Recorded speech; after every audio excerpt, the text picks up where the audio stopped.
नमस्कार दोस्तों, स्वागत है आपका आपके अपने चैनल पुणेकर मोनिका पर।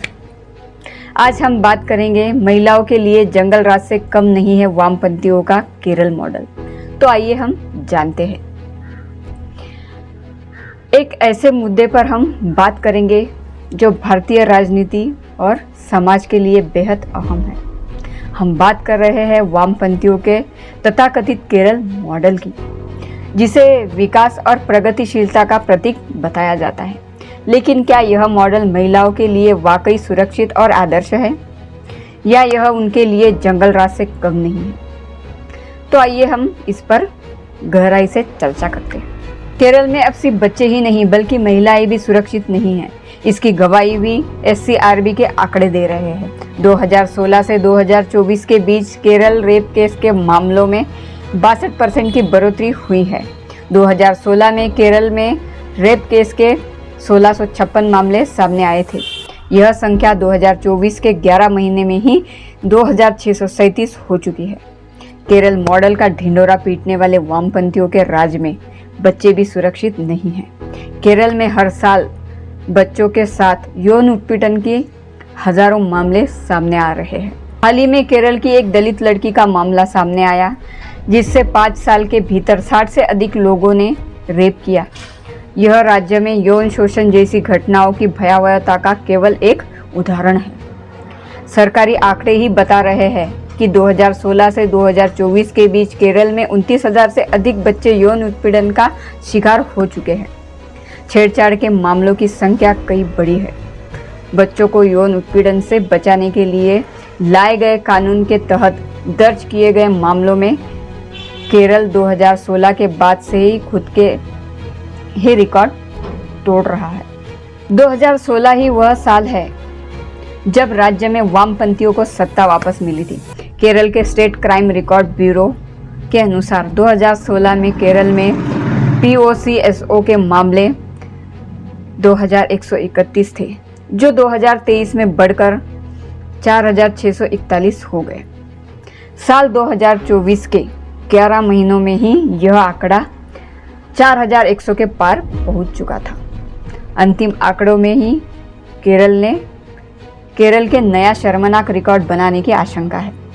चिंता जताई गई है कि यह संख्या 4500 के पार होगी।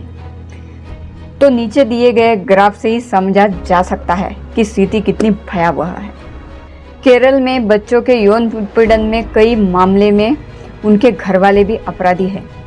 हाल ही में केरल की एक अदालत ने एक ऐसे मामलों में सजा सुनाई जहां एक अब्बा ने ही अपनी 13 साल की बच्ची का जबरन कई महीनों तक रेप किया और उसे गर्भवती करके खाड़ी देश में भाग गया।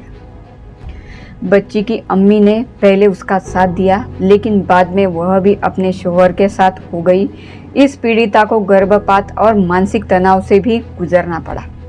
इस मामले में अदालत ने दोषी पिता को उम्र कैद की सजा सुनाई और लाखों का जुर्माना भी लगाया। कई मामलों में ट्यूशन कॉलेज और बाकी शैक्षणिक संस्थाओं के माध्यम से भी नाबालिगों के साथ यौन उत्पीड़न और रेप की घटनाएं सामने आती हैं।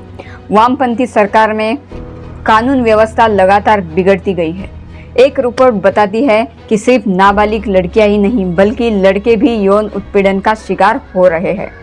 केरल में प्रवासियों के बच्चों के साथ भी ऐसी ही घटनाएं सामने आ रही हैं।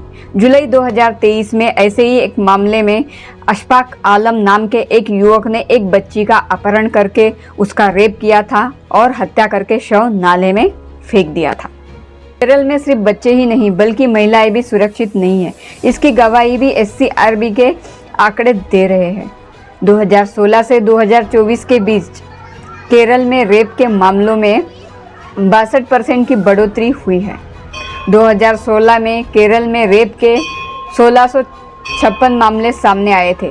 यह संख्या 2024 के 11 महीनों में ही 2637 हो चुकी है। दरअसल इन मामलों में होती बढ़ोतरी ये दिखाई देती है राज्य में महिला सुरक्षा की क्या स्थिति है और क्या अपराधियों में पुलिस का कितना इकबाल है। दोस्तों, यह वामपंथियों का तथाकथित केरल मॉडल महिलाओं के लिए जंगल राज से कम नहीं है। हम सभी को मिलकर एक ऐसा समाज बनाना होगा जहां हर महिला सुरक्षित और सशक्त महसूस करे। आपकी क्या राय है? कमेंट्स करके आप ज़रूर बताएं। अगर आपको यह वीडियो पसंद आया हो तो इसे लाइक और शेयर ज़रूर करें और चैनल को सब्सक्राइब करना न भूलें। तो मिलते हैं ऐसे ही अगले अपडेट के साथ। जय हिंद, जय भारत।